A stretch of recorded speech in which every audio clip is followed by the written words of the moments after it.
আসসালামু আলাইকুম প্রিয় শিক্ষার্থীবৃন্দ, কেমন আছো তোমরা?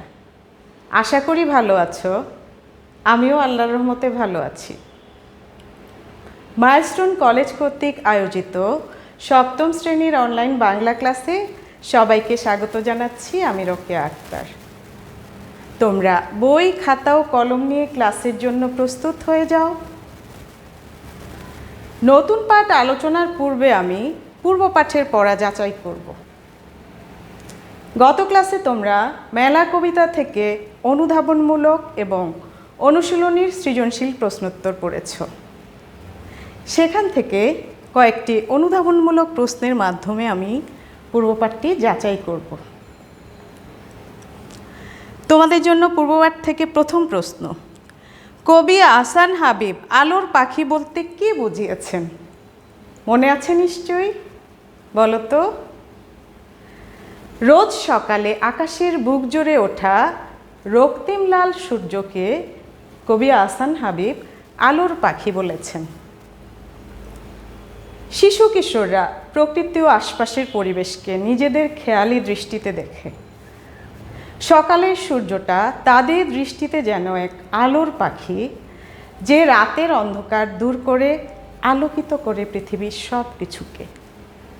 আলোর পাখি বলতে কবি আহসান হাবীব সেই সূর্যকেই বুঝিয়েছেন। উত্তর সঠিক হয়েছে। দ্বিতীয় প্রশ্ন, আরেক মেলা জগৎ জুড়ে, এখানে কবি কোন মেলার কথা বুঝিয়েছেন? বলো তো। পৃথিবীর সকল শিশু কিশোরের মিলনের বা একতার উৎসবকে কবি অন্য এক রকমের মেলা বলেছেন।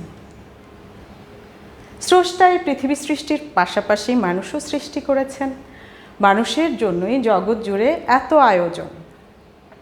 প্রকৃতিতে ফুলের মেলা, গাছে গাছে পাখির মেলা, আকাশ জুড়ে তারার মেলার কথা বলেছেন কবি। এই মেলার মধ্য দিয়ে বাংলার প্রাকৃতিক সৌন্দর্যের দিকটি তুলে ধরা হয়েছে।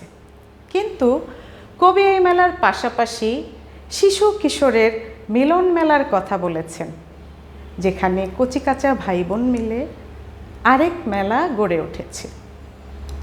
প্রশ্নোত্তর চরণটিতে এরকম মেলার কথাই বোঝানো হয়েছে। 3, এক দুনিয়া এক মানুষের ব্যাখ্যা করো। উত্তরটা বলো তো দেখি কি হবে। এখানে পৃথিবীর সকল মানুষের একতার কথা বলা হয়েছে। এই পৃথিবীতে নানা জাতি ধর্ম বর্ণের মানুষ বসবাস করে। পৃথিবীর সবাই একতাবদ্ধ হয়ে যদি একটি স্নেহ ভালোবাসাপূর্ণ পৃথিবী গড়ে তোলে, তাহলে আর কোনো বিবাদ থাকবে না। তখন সমগ্র পৃথিবী একটা দেশ, আর তাতে গোটা মানব সমাজ একটা পরিবার হিসেবে গড়ে উঠবে। আলোচ্য চরণটিতে এরকম অভিন্ন পৃথিবীর কথাই বলা হয়েছে।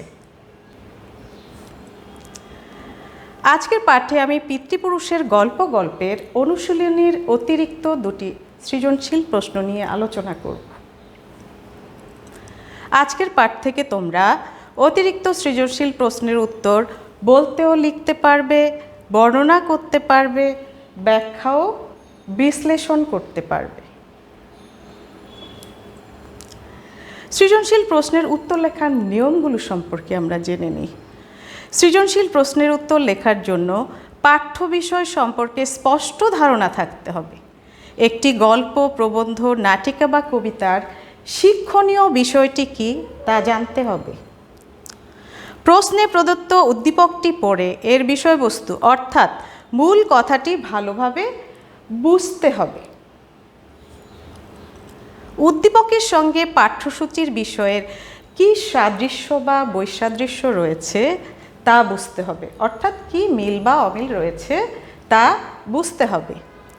উদ্দীপকটি একটি গল্প, প্রবন্ধ, নাটিকা কিংবা কবিতার সমগ্র ভাবকে ধারণ করে নাকি আংশিক ভাবকে ধারণ করে, সে বিষয়টিও বুঝতে হবে। সৃজনশীল প্রশ্ন কাঠামো। সৃজনশীল প্রশ্ন পদ্ধতিতে উদ্দীপকের শেষে 4টি প্রশ্ন থাকে। প্রথমে জ্ঞানমূলক প্রশ্ন, এই প্রশ্নটি বই থেকে, পাঠ্য বই থেকে করা হয়ে থাকে। একটি সার্থক বাক্যে নির্ভুলভাবে এই প্রশ্নের উত্তর দিতে হয়, আর এর জন্য বরাদ্দকৃত নম্বর হচ্ছে 1। অনুধাবনমূলক স্তর হচ্ছে সৃজনশীল প্রশ্ন পদ্ধতির দ্বিতীয় স্তর। জ্ঞান অনুধাবন অর্থাৎ পাঠ্য বিষয়ের জ্ঞানমূলকের আলোকে দুইটি অংশ বা প্যারা এখানে ব্যাখ্যা করতে হয়, আর যথাযথভাবে লিখতে পারলে 2 নাম্বারই তুমি পাবে। প্রয়োগমূলক সৃজনশীল প্রশ্নের তৃতীয় স্তরের প্রশ্ন 3টি অংশ বা প্যারায় লিখতে হয়, জ্ঞান অনুধাবন প্রয়োগ। হ্যাঁ, এই 3টি প্যারায় উত্তরটি লিখতে হয়, এর জন্য নির্ধারিত নম্বর হচ্ছে 3। পাঠ্য বই থেকে অর্জিত জ্ঞান ও অনুধাবন নতুন কোনো পরিস্থিতিতে প্রয়োগ করার দক্ষতা যাচাই করা হয় এই প্রশ্নের মাধ্যমে। ঘ, উচ্চতর দক্ষতা সৃজনশীল প্রশ্ন পদ্ধতির সর্বশেষ স্তরের প্রশ্ন 4টি অংশ বা প্যারায় লিখতে হয়, জ্ঞান অনুধাবন প্রয়োগ উচ্চতর দক্ষতা। এই যে গ আর ঘ কিন্তু তোমার উদ্দীপক এবং পাঠ্য বইয়ের আলোকে লিখতে হয়। ক খ তো আমরা জানলাম, পাঠ্য বইয়ের আলোকে লিখতে হয়। তাহলে এই 4টি প্যারায় লিখতে হয় জন্য এখানে 4 নাম্বার বরাদ্দ। আর সৃজনশীল প্রশ্নের এই যে উচ্চতর দক্ষতা, এখানে কিন্তু নিজস্ব মতামত দেওয়ার যে সক্ষমতা সেটা যাচাই করা হয়, অর্থাৎ পাঠ্য বই থেকে যে অর্জিত জ্ঞান ও অনুধাবন সেটা নতুন পরিস্থিতিতে প্রয়োগ করে শিক্ষার্থীর নিজস্ব মতামত বা সিদ্ধান্ত প্রদানের সক্ষমতা যাচাই করা হয় এই প্রশ্নের মাধ্যমে। এখন আমরা পিতৃপুরুষের গল্পের মূল ভাব সম্পর্কে জানব। পিতৃপুরুষের গল্পটির কিশোর অন্তু ঢাকায় বসবাস করে। মায়ের কাছে মুক্তিযোদ্ধা কাজল মামার সাহসী সংগ্রামের গল্প শুনে অন্তুর মনে মামার মুখ থেকে যুদ্ধের গল্প শোনার আগ্রহ জাগে। সে মামার জন্য অধীর আগ্রহে অপেক্ষা করে। এক সময় 21শে ফেব্রুয়ারির 2 দিন আগে কাজল মামা ঢাকায় আসেন। মামার কাছে শুরু হয় অন্তুর অতীত সম্পর্কে তথ্য নির্ভর ইতিহাসের পাঠ। অন্তু জানতে পারে ঢাকা শহরের নামের ইতিহাস, 7 মসজিদ রাস্তার নামের ইতিহাস, জানতে পারে যুদ্ধ মুক্তিযুদ্ধের পার্থক্য। 25শে মার্চের রাতে পাকিস্তানি হানাদার বাহিনীর আক্রমণ ও ছাত্রদের প্রতিবাদী ভূমিকার কথা। ঢাকা শহরে রিকশায় ঘুরতে ঘুরতে কিশোর অন্তু স্মৃতিসৌধ, মাতৃভাষা আন্দোলন, শহীদ মিনার সহ বাঙালি জাতির পিতৃপুরুষ কারা সে সম্পর্কে ধারণা লাভ করে। আজকের পাঠে আমরা চলে যাব এখন প্রথম সৃজনশীল প্রশ্নটি দেখি। 1971 সাল হাসান ঢাকা বিশ্ববিদ্যালয়ে পড়ে। হঠাৎ ঘোষণা এলো এবারের সংগ্রাম মুক্তির সংগ্রাম। এই বজ্রকণ্ঠের আহ্বান শুনে সে তেজোদ্দীপ্ত হয়ে ওঠে, যোগ দেয় মুক্তিযুদ্ধে। দীর্ঘ 9 মাস রক্তক্ষয়ী যুদ্ধের মাধ্যমে ছিনিয়ে আনে লাল সবুজ পতাকা। তাহলে উদ্দীপকটিতে আমরা কি দেখতে পেলাম? এখানে কোন বিষয় সম্পর্কে বলা হয়েছে বা বর্ণনা করা হয়েছে? মুক্তিযুদ্ধ সম্পর্কে। হাসান একজন মুক্তিযোদ্ধা, সে 1971 সালে ঢাকা বিশ্ববিদ্যালয়ে পড়তো। তখন স্বাধীনতার ডাক আসলে সে মুক্তিযুদ্ধে অংশগ্রহণ করে, ছিনিয়ে আনে লাল সবুজ পতাকার মর্যাদা। প্রশ্নগুলো দেখি। ক, কার নাম অনুসারে ঢাকার নাম হয়েছিল জাহাঙ্গীরনগর? আমরা পিতৃপুরুষের গল্পটি যখন পড়েছি তখন জেনেছিলাম ঢাকা শহরের নামের ইতিহাস। মোগল বাদশাহ জাহাঙ্গীরের নাম অনুসারে ঢাকার নাম হয়েছিল জাহাঙ্গীরনগর। তাহলে উত্তরটা কি হবে? মোগল বাদশাহ জাহাঙ্গীরের নাম অনুসারে ঢাকার নাম হয়েছিল জাহাঙ্গীরনগর। খ, ওরা আমাদের পিতৃপুরুষ কাদের কথা বলা হয়েছে বুঝিয়ে লেখো। অনুধাবন অংশ আমরা জানি 2টি অংশ বা প্যারায় লিখতে হয়। তাহলে জ্ঞান অংশ কি হবে? ওরা আমাদের পিতৃপুরুষ বলতে এখানে 1952 সালের ভাষা শহীদদের কথা বলা হয়েছে। ব্যাখ্যা: 1952 সালের 21শে ফেব্রুয়ারি বাংলা মায়ের 20 সন্তানরা মাতৃভাষা বাংলার জন্য বুকে তাজা রক্ত ঢেলে দেন। তাদের রক্তের বিনিময়ে বাঙালি পেয়েছে ভাষার স্বাধীনতা। ভাষা আন্দোলনের চেতনা থেকেই আমরা স্বাধীনতা সংগ্রামের পথে অগ্রসর হয়েছি। সেই চেতনা শক্তিকে লালন করেই বাঙালি জাতি মুক্তিযুদ্ধ করে দেশকে শত্রুমুক্ত করে। জাতির মুক্তির সংগ্রামে ভাষা শহীদরা প্রেরণা ও শক্তি হিসেবে ছিলেন বলে আলোচ্য গল্পে তাদের পিতৃপুরুষ বলা হয়েছে। গ. উদ্দীপকের হাসান পিতৃপুরুষের গল্পের কোন চরিত্রের প্রতিনিধি ব্যাখ্যা করো। পিতৃপুরুষের গল্পে আমরা দেখেছি অন্তুর কাজল মামা একজন মুক্তিযোদ্ধা। তিনি যখন ঢাকা বিশ্ববিদ্যালয়ে পড়তেন, বঙ্গবন্ধু শেখ মুজিবুর রহমান স্বাধীনতার ডাক দেন, তিনি ঢাকা ছেড়ে গ্রামে চলে যান, মুক্তিযুদ্ধে অংশগ্রহণ করেন। তাহলে উদ্দীপকের হাসানও একজন মুক্তিযোদ্ধা। জ্ঞানমূলক অংশে আমরা কি বলতে পারি? উদ্দীপকের হাসান পিতৃপুরুষের গল্পের কাজল মামা চরিত্রের প্রতিনিধি। দ্বিতীয় অংশ, অনুধাবন অংশ, পিতৃপুরুষের গল্পে 1971 সালের মহান মুক্তিযুদ্ধ এবং বীর মুক্তিযোদ্ধাদের কথা তুলে ধরা হয়েছে। 1971 সালে অন্তুর কাজল মামা ঢাকা বিশ্ববিদ্যালয়ে পড়তেন। এ সময় বঙ্গবন্ধু শেখ মুজিবুর রহমান স্বাধীনতার ডাক দেন। তখন তিনি ঢাকা থেকে গ্রামে চলে যান, রাইফেল জোগাড় করে ট্রেনিং নেন, প্রাণপণ লড়াই করে যোগ দেন মুক্তিযুদ্ধে। তিনি সহ অসংখ্য মুক্তিযোদ্ধা নিজেদের জীবন বাজি রেখে লড়াই করেছিলেন পাকিস্তানি হানাদার বাহিনীর বিরুদ্ধে। তৃতীয় অংশ, উদ্দীপকের কথা। অন্যদিকে উদ্দীপকে দেশপ্রেমিক বীর মুক্তিযোদ্ধা হাসানের কথা তুলে ধরা হয়েছে। 1971 সালে সে যখন ঢাকা বিশ্ববিদ্যালয়ে পড়ত, তখন স্বাধীনতার ডাক আসে। সে সময় সে প্রিয় মাতৃভূমিকে রক্ষা করতে যোগ দেয় মুক্তিযুদ্ধে, প্রাণপণ লড়াই করে রক্ষা করে লাল সবুজ পতাকার মর্যাদা। আলোচ্য গল্পের কাজল মামাও বীরত্বের সঙ্গে লড়াই করেছে পাকিস্তানি হানাদার বাহিনীর বিরুদ্ধে। তাই বলা যায় উদ্দীপকের হাসান পিতৃপুরুষের গল্পের কাজল মামা চরিত্রের প্রতিনিধি। আমরা কিন্তু বুঝতে পারলাম যে মুক্তিযোদ্ধা ছিলেন হাসান এবং কাজল মামা, আর এই কারণেই হাসান পিতৃপুরুষের গল্পের কাজল মামা চরিত্রের প্রতিনিধিত্ব করেছে, তাই না? ঘ. উদ্দীপকটি পিতৃপুরুষের গল্পের সমগ্র ভাব ধারণ করে না, উক্তিটির যথার্থতা মূল্যায়ন করো।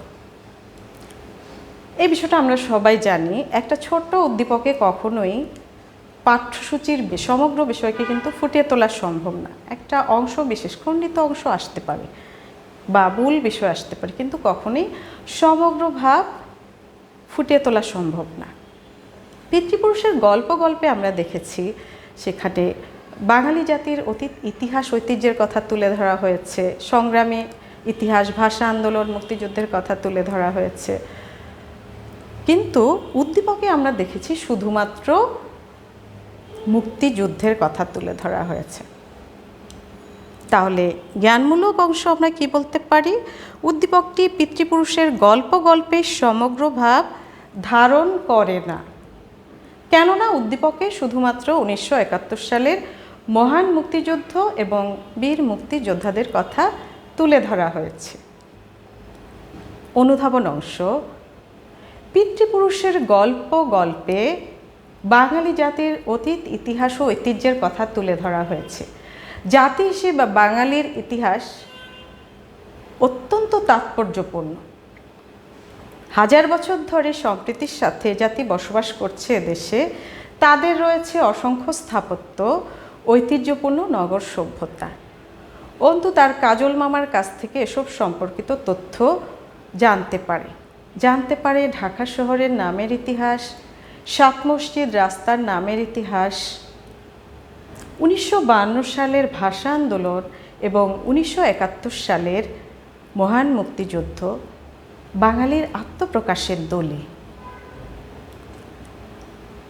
স্মৃতিসৌধ ও শহীদ মিনারের মতো স্থাপত্য বাঙালি জাতির জীবনে জানান দেয় আত্মত্যাগ ও স্বাধীনতার কথা। ভাষা শহীদদের কারণে আমরা মায়ের ভাষায় কথা বলতে পারছি, আর তাদেরই স্মৃতি রক্ষার্থে নির্মিত হয়েছে শহীদ মিনার। আর 1971 সালের মুক্তিযুদ্ধে বীর মুক্তিযোদ্ধারা অসীম সাহসিকতার সঙ্গে বীরত্বের সঙ্গে লড়াই করেছেন পাকিস্তানি হানাদার বাহিনীর বিরুদ্ধে, আর ছিনিয়ে এনেছেন কাঙ্ক্ষিত স্বাধীনতা। অন্তু তার মুক্তিযোদ্ধা মামার কাছ থেকে এসব তথ্য জেনে অত্যন্ত গর্বিত হয়। তৃতীয় অংশ, উদ্দীপকে 1971 সালের মুক্তিযুদ্ধের মহান মুক্তিযোদ্ধাদের আত্মত্যাগের কথা তুলে ধরা হয়েছে। এখানে হাসান 1971 সালের মুক্তির সংগ্রামের সৈনিক। সে প্রাণপণ লড়াই করে রক্ষা করে লাল সবুজ পতাকার মর্যাদা। তার মতো অসংখ্য বীরের ত্যাগের বিনিময়ে আমরা পেয়েছি স্বাধীনতার রক্তিম সূর্য। চতুর্থ অংশ, উদ্দীপক এবং পাঠ্যসূচির আলোকে মতামত সিদ্ধান্ত। তাহলে পিতৃপুরুষের গল্প রচনায় বাঙালি জাতির অতীত ইতিহাস ও ঐতিহ্যের কথা, 1952 সালের ভাষা আন্দোলন, ভাষা শহীদদের অবদানের কথা, 1971 সালের মহান মুক্তিযুদ্ধ এবং মুক্তিযোদ্ধাদের অবদানের কথা বর্ণিত হয়েছে। কিন্তু উদ্দীপকে শুধু মুক্তিযোদ্ধাদের কথা তুলে ধরা হয়েছে। তাই সঙ্গত কারণেই বলা যায় উদ্দীপকটি পিতৃপুরুষের গল্পের সমগ্র ভাব ধারণ করে না, বরং আংশিক ভাবকে ধারণ করে। 2 নং সৃজনশীল প্রশ্ন, চর্যাপদের কালো অক্ষরগুলো ইদানিং আমার খুব আপন মনে হয় ওই এক একটি অক্ষর থেকে উঠে এসেছে আমার পিতা, পিতামহ আর প্রপিতামহরা। উঠে এসেছে বাঙালির অস্তিত্ব। চর্যাপদ কি? চর্যাপদ হলো বাংলা ভাষার আদি নিদর্শন এবং প্রাচীন বাংলা সাহিত্যের একমাত্র নিদর্শন, যেগুলো কবিতাকারে লেখা হয়েছিল, যাতে সমকালীন বাঙালি জাতির সমাজ জীবন ব্যবস্থার কথা, ইতিহাসের কথা প্রতিফলিত হয়েছে। আর এই কারণেই কিন্তু লেখক তার চর্যাপদের কালো অক্ষরগুলোর সঙ্গে তার আত্মিক বন্ধন অনুভব করেছেন। ক, যুদ্ধে কাদের কষ্ট হয়? পিতৃপুরুষের গল্পটি পড়ে আমরা জেনেছি যুদ্ধে কাদের কষ্ট হয়। মনে আছে নিশ্চয়ই? যুদ্ধে সাধারণ মানুষের কষ্ট হয়। খ, ছাত্ররাই প্রথম গুলির শিকার হয়েছিল কেন?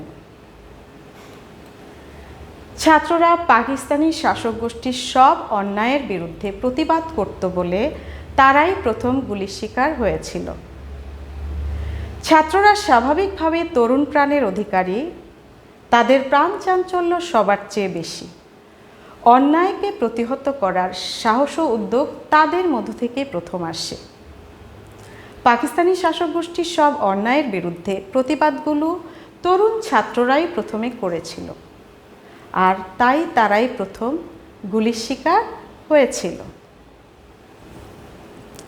উদ্দীপকে প্রকাশিত ভাবটি পিতৃপুরুষের গল্প রচনার সাথে কোন দিক থেকে সাদৃশ্যপূর্ণ ব্যাখ্যা করো, অর্থাৎ কোন দিক থেকে মিল রয়েছে?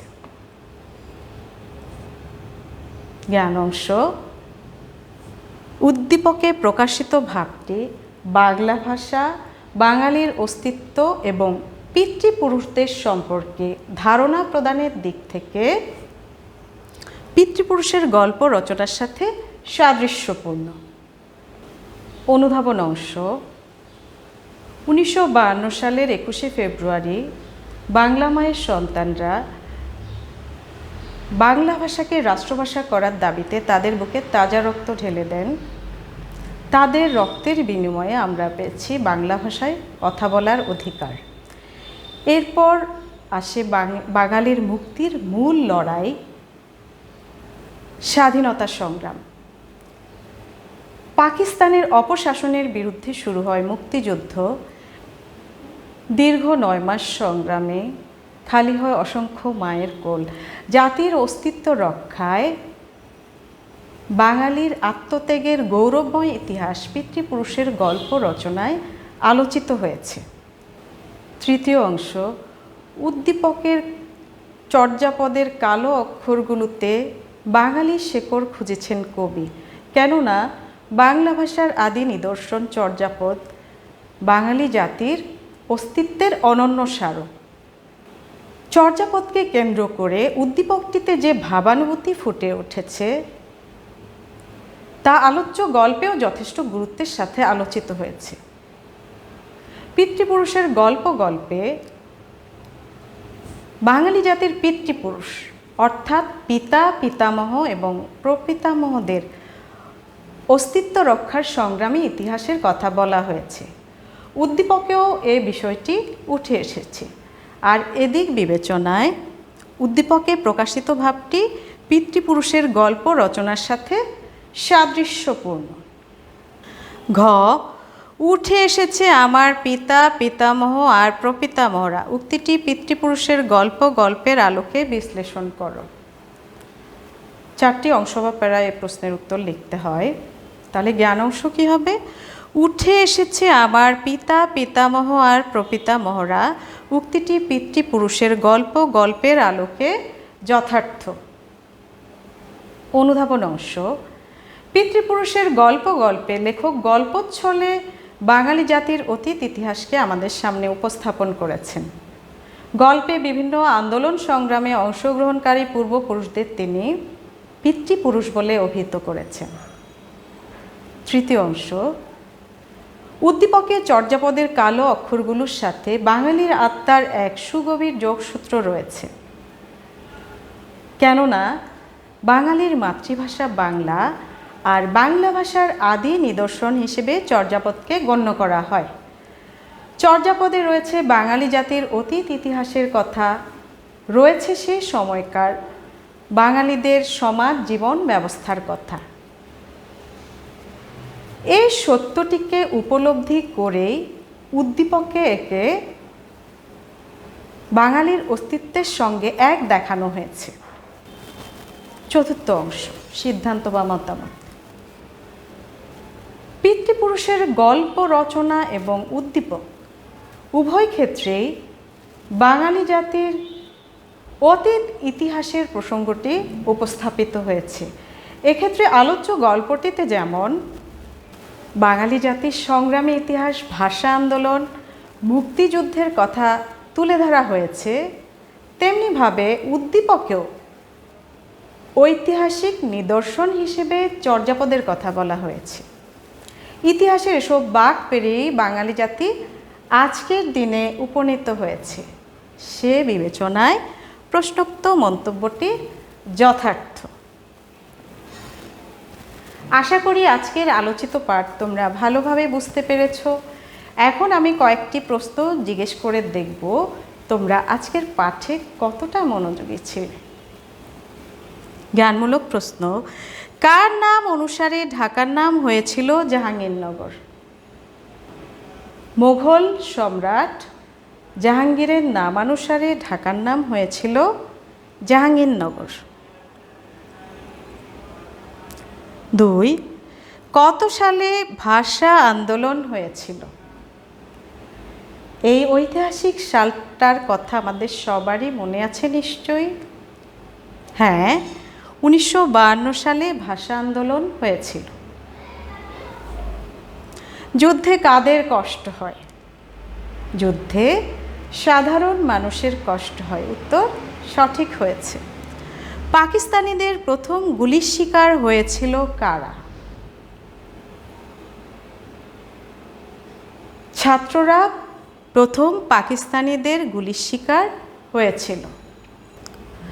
5, পিতৃপুরুষের গল্পে কাদের পিতৃপুরুষ বলা হয়েছে? মনে আছে নিশ্চয়ই। পিতৃপুরুষের গল্পে 1952 সালের ভাষা শহীদদের পিতৃপুরুষ বলা হয়েছে। অনুধাবনমূলক প্রশ্ন, ছাত্ররাই প্রথম গুলির শিকার হয়েছিল কেন? পাকিস্তানি শাসক গোষ্ঠীর বিরুদ্ধে ছাত্ররা প্রথম প্রতিবাদ করেছিল বলে তারাই প্রথম গুলির শিকার হয়েছিল। ছাত্ররা স্বাভাবিকভাবে তরুণ প্রাণের অধিকারী, তাদের প্রাণচাঞ্চল্য সবার চেয়ে বেশি। অন্যায়কে প্রতিহত করার সাহস ও উদ্যোগ তাদের মধ্য থেকে প্রথম আসে। পাকিস্তানি শাসকদের অন্যায়ের বিরুদ্ধে প্রতিবাদগুলো তরুণ ছাত্ররাই প্রথমে করেছিল, আর তাই তারাই প্রথম গুলির শিকার হয়েছিল। 2, ওরা আমাদের পিতৃপুরুষ, এখানে কাদের কথা বলা হয়েছে? ওরা আমাদের পিতৃপুরুষ বলতে 1952 সালের ভাষা শহীদদের কথা বলা হয়েছে। 1952 সালের 21শে ফেব্রুয়ারি বাংলা ভাষাকে রাষ্ট্রভাষা করার দাবিতে বাংলা মায়ের 20 সন্তানরা তাদের বুকে তাজা রক্ত ঢেলে দেন। তাদের প্রাণের বিনিময়ে বাঙালি পেয়েছে ভাষার স্বাধীনতা। ভাষা আন্দোলনের চেতনা থেকেই আমরা স্বাধীনতা সংগ্রামের পথে অগ্রসর হয়েছি। বাঙালি জাতি সেই চেতনা শক্তিকে লালন করেই মুক্তিযুদ্ধ করে দেশকে শত্রুমুক্ত করে।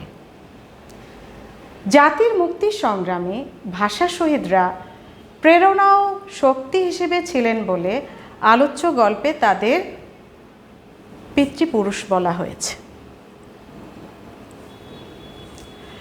তোমরা উত্তরগুলো সঠিকভাবে দিতে পেরেছ, অর্থাৎ তোমরা আজকের ক্লাসে মনোযোগী ছিলে। এখন তোমরা বাড়ির কাজ দেখে নাও। পিতৃপুরুষের গল্পের আলোচিত 2টি অতিরিক্ত সৃজনশীল প্রশ্নোত্তর শিখবে। অর্থাৎ আজকে যে 2টা অতিরিক্ত সৃজনশীল প্রশ্ন সম্পর্কে আলোচনা করলাম সেগুলোর উত্তর তোমরা শিখবে। প্রিয় শিক্ষার্থীরা, তোমরা অনলাইন রেকর্ডিং ক্লাসগুলো দেখবে, নিয়মিত ক্লাস করবে এবং অনুশীলন করবে। তোমাদের মঙ্গল কামনা করে আজকের মতো এখানেই বিদায় নিচ্ছি। আল্লাহ হাফেজ।